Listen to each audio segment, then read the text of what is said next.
Hello বন্ধুগণ, সব কেমন আছো? আশা করি সব ভালো আছো। তো আমিও ভালো আছি। আজকে অল্প পান খাইলাম, পান খাইয়া একটু ভিডিও করলাম।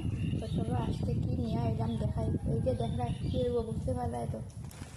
এই যে দেখো একটা ড্রেস আনবক্সিং করিয়া দেখাইলাম। তো চলো দেখতে থাকো।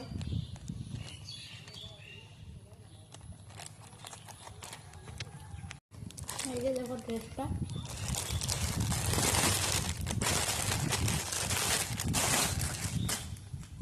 এই হলো চুন্নি,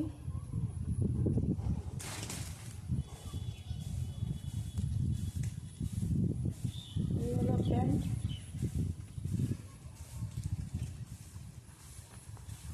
আর এই যে দেখো কেমন হয়েছে আমার অল্প কমেন্টে জানাইও। খুব সুন্দর ড্রেসটা হয়েছে।